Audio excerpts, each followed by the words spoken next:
Hello అండి. 'ప్రభాస్' గారి క్రేజ్‌కి 'Raja Saab' cinema తీయకూడదనే చాలా మందికి అనిపిచ్చింది. అసలు 'మారుతి' డైరెక్షన్‌లో ఈ సినిమా ఎందుకు చేశాడా అనేది కొంతమంది ఫ్యాన్స్‌లో మైండ్‌లో మెదులుతున్న ప్రశ్న. అసలు 'ప్రభాస్‌కి' ఉన్న క్రేజ్ మాత్రం 'రాజాసాబ్' కలెక్షన్ చూస్తే అసలు ఎందుకు చేశాడా అని అనిపిచ్చింది.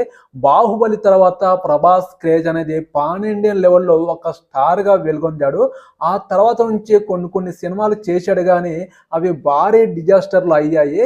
'రాధేశ్యాము', 'సాహో' తర్వాత 'ఆదిపురుషు' ఇవన్నీ సినిమాలు 'ప్రభాస్‌ని' కిందికి దిగజారేలాగా చేశాయి. తర్వాత 'కల్కి', 'Salaar' cinema super block buster hit అయ్యాయి. ఇప్పుడు 'మారుతి' డైరెక్షన్‌లో సినిమా 'రాజా సాబ్' అనే సినిమా వచ్చింది. ఈ సినిమా కొంతమందికి నచ్చింది, కొంతమందికి నచ్చలేదు.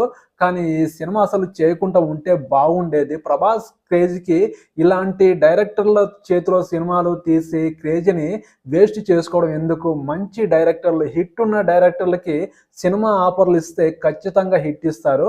ఇప్పుడైతే 'సందీప్ రెడ్డి వంగ' డైరెక్షన్‌లో 'స్పిరిట్' వస్తుంది.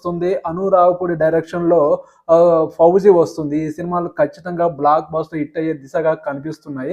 నాకైతే 'ప్రభాస్' క్రేజ్‌కి మంచి డైరెక్టర్ల చేతిలో సినిమాలు చేస్తే బాగుంటుందని నాకైతే అనిపించింది. కానీ 'రాజేసాబ్' కలెక్షన్‌లు మాత్రం కొంచెం తగ్గాయండి. ఇలాంటి సినిమాలు చేయకండి. ఒక 'ప్రభాస్' అభిమానిగా నేను 'ప్రభాస్‌ని' కూడా రిక్వెస్ట్ చేస్తున్నాను. హిట్ ఉన్న దర్శకులకు మాత్రమే మీ డేట్స్ ఇచ్చి సినిమాలు తీయండి. మీరేమంటారు ఫ్యాన్స్? ఈ వీడియోకి ఒక లైక్ చేయండి. వెళ్ళే ముందు నాకు ఒక సపోర్ట్ చేయండి. సబ్స్క్రైబ్ చేయండి. ఓకేనండి.